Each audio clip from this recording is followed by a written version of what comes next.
when we talk about philosophy of utility, greatest good to greatest number of people is what we talk about when we give ART. Efficiency is minimizing the use of resources needed to produce an objective or maximizing the total impact is very important. Principle of fairness is what we talk about. And simplified guidelines have made it possible to treat an increasing number of patients with HIV within the community. Usually, HIV was one place where people affected with the disease came to become important part in deciding treatment. See, you have diabetics, but diabetics do not tell what is the treatment they would like to have. You do not have diabetics association fighting for we want this treatment, that treatment. But in HIV, people living with HIV and AIDS become very important because it's a disease which is behaviorally transmitted. Okay, and they're necessary for upgradation of ART scale up. They sort of generate demand for testing, promoting adherence, and preventing the future transmission of HIV. This is why PLHS are being used for all this. Now this is a question, since this is a lifelong treatment and the amount of money that is available in the community or the government is limited, we cannot, should we start treatment or not start treatment because we are not sure that it can be continued. This is an ethical question. You start treatment today, tomorrow he has no money, then he will be worse off than not starting treatment itself. Sustainability is a question. We treat the patients even when we do not know what is going to happen in the future because we are thinking a now and here principle. Okay, now and here we know that we can treat. What happens in the future, we will see when it comes. We'll cross the bridge as we come to. This is the ethical principle that we apply and we start treating patients. Now, next thing that we talk about is it acceptable to charge patients for ART? See, this is in relation, what I am trying to talk about this is what the World Bank is trying to do to healthcare systems in the world. Now, you have user fees. Karnataka had user fees. Even in government hospitals, depending upon your income, you have to pay certain amount. Okay. So now the question is, should we do that for ART also? When you use the utilitarian principle, maximum good for the greatest good to the greatest number of people, the ability to pay for when patients pay for that, there may be some amount of money which can be used to put more patients on treatment. Okay. But the problem is the social problem that comes with this.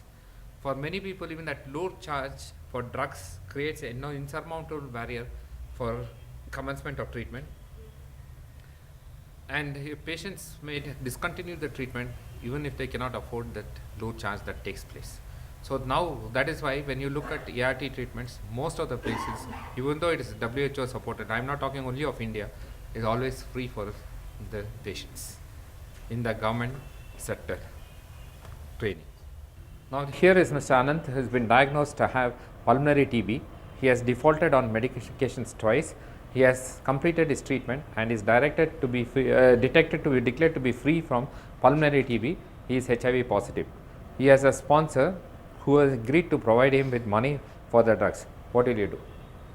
See, it's been treatment for TB is 6 months. Okay, and it's only 3 drugs, once a day dosing. In that type of situation, he has defaulted twice. ART is much more complicated than that. It's a lifelong treatment. Will you give him treatment or not give him treatment? No. So this is an eternal debate that goes on. We'll go through some more cases before we come to a conclusion. Francis is an alcoholic, HIV positive, traveling salesman. He is eligible to receive heart based on his CD4 count. Will you prescribe treatment for it? He's an alcoholic, so he'll forget to take drugs. He has to travel. There is no evidence that he has defaulted on taking the medication. So No, but you know, no. He's an alcoholic. Alcoholics will forget. In case of HIV, we have patients who are living without drugs for many years. So in cases like this, if they default the treatment what we are giving, the effect will be more than what will happen if the treatment is not started. Okay. He wants to say something. Yes, I think that he should be given treatment. But the only thing is that I think there will be a problem with him because he is an alcoholic and he can forget to go for treatment. And at the same time, he's a traveling man. He may decide to come today, tomorrow he will not be there because he will be in another town. That's one side. Yes. The point that this is there is, no, what I am trying to say is it's not just writing the prescription. You need to think of the other things that goes on. Here, this person does not have societal support, I mean family support. If he is traveling outside, nobody is there to remind him to take his tablets, unless his wife calls him on the phone and says, have you taken your tablet twice a day? Okay. These are practical problems that we face when we deal with treatment. And remember, adherence is the most single important determinant of clinical outcome. So, we need to support all patients to have better adherence. Okay. Making presumptions about patients' inability to adhere to treatment and then denying them access to ART is ethically problematic, because denials based on unreliable predictions amount to unfair discrimination. Okay. This becomes a problem in ethics, and when patients are non-adherent, it is the most crying need that they need help from the medical faculty. Okay. So, you cannot dismiss them by saying they are non-adherent, so we will not treat them. Okay. Now, here is another one. Khan is HIV positive, his family is well to do, they insist on starting ART, what will you do? See, remember, it is not the family or the thing that matters, it is the individual patient that matters. So, that goes into what we talk of a component known as readiness to treatment. All people keep talking, but there are no guidelines which tell you when the person is ready to talk this thing. And usually when you say this readiness to treatment, sometimes it can be misused not to give treatment, saying this patient is not ready, so we will not give that, because there are no guidelines for this. Ramakrishna is on ART medication, he is working as a contractor, he pays for his own medication, patient has discontinued medication for 3 weeks due to non-availability of medicines. Will you tell him to continue the treatment or discontinue the treatment? Okay. I will not go into technical details. We will say what I am trying to illustrate is it is not just the drugs, we must make it accessible and available. Okay. So, you have to take all this into consideration when we are talking about HIV treatment. Medicine for 1 month, as he could not afford it, he wants to restart the medication. Try this another patient that we talked about. Will you allow him to do it? Yes, definitely we will allow it. So, there is always what is known as, this is another one patient, Jane is well to do, is on ARV for past 1 year, he has been abusing alcohol, is irregular to follow up, is discontinued medications for varying periods of time ranging from 1 week to 6 weeks. The reason given is that he is bored of taking medications. Now, he comes with a request to you that he will be regular and wants to take ARV again. Will you give it to him? So, remember, there is something called forgiveness factor. We need to forgive our patients. Okay. Though we come into a paternalistic mold where the patient does not follow, you get upset, but here we need to forgive the patients. Okay. Then we talk about vulnerable sections of population which are affected by HIV and AIDS, and usually they are the children, the poor and the migrant laborers and women. And we need to take a pro-poor approach to enable the poor to gain access to treatment, make the process of selection of patients as egalitarian as possible. People who cannot afford ART should receive it free at the point of delivery that they have, and usually there are different principles that are applied depending upon the vulnerable group. Saubhagya has lost her husband, she is also found to be positive, her children were HIV negative, she has sent her children to free hostels. At present, she is staying in a home for HIV infected fathers. She had an episode of cryptococcal meningitis. She is on maintenance therapy for the same. The organization is willing to provide ARV. Will you give it to her? Okay, definitely you will give it to her because she needs our care. Okay. Now, when we talk about barriers to treatment in women, there is a whole lot of barriers that come across, starting from poverty to domestic violence. Okay, the whole lot of them get into it.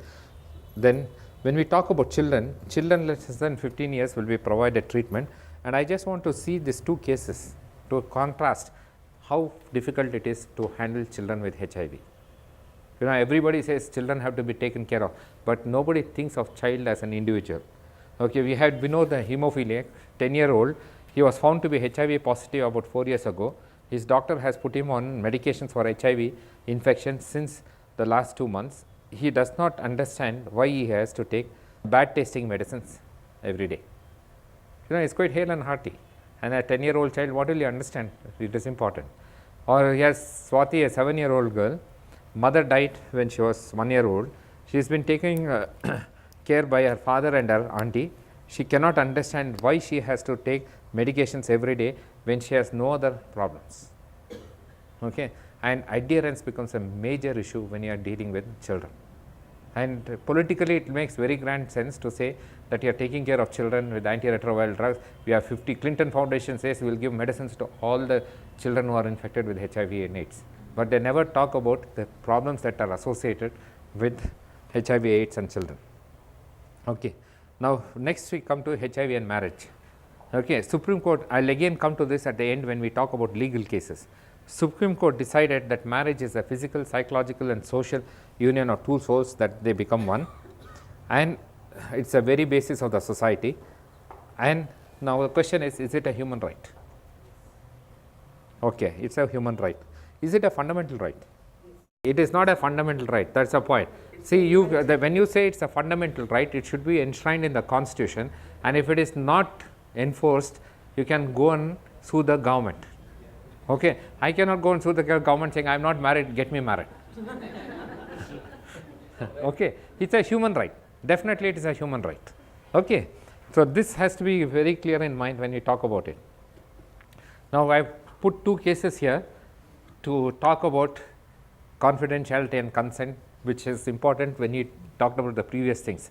Divakar is HIV positive, he is unmarried, his parents have fixed his marriage in the village and his friends inform you a day before the marriage. What will you do? Okay. Now, I will give another one example. Ramakrishna is HIV positive, he has not told his wife, he says that he is practicing safe sex with her from time of diagnosis. What will you do? Will you tell his wife? Now, the ethical stand is uninfected persons have a right not to be infected or to be protected against infection. Okay. The legal stand is, the first point is changed. I have just kept it because this is to provoke little thinking. Infected persons have no right to marry. HIV can be a valid reason for divorce. Right to confidentiality is lost if another person's life is in danger. Okay. Now, when we come to NACO policy, okay, this is all the sections under which sexually transmitted diseases or a communicable disease is a reason for divorce. It is there in every Indian Marriage Act, whether it is Muslim Act, Parsi Act, Hindu Act or a Christian Act or a Special Marriage Act, you can give divorce if it is a venereal disease or a communicable disease. Okay. Now, the NACO guidelines say the physician has to inform the sexual partner of HIV infected person of the status. Okay. Now, how do we go about it? Is a question. Remember, all practicing doctors do not have free time. They are only interested in seeing patients and sending patients, and they are not much concerned about the social things. But the NACO guideline says that it is the duty of the doctor to inform the sexual partner. So, in practice, what happens is we get 3 types of patients. One is the patient tells the partner and brings the partner for counseling. This is less than 10%. Okay. The second one that happens is patient asks the doctor to tell the spouse. This usually takes about 3 to 4 months or 5 months of talking to counseling. Then he says, okay, you tell my wife, or he is so moribund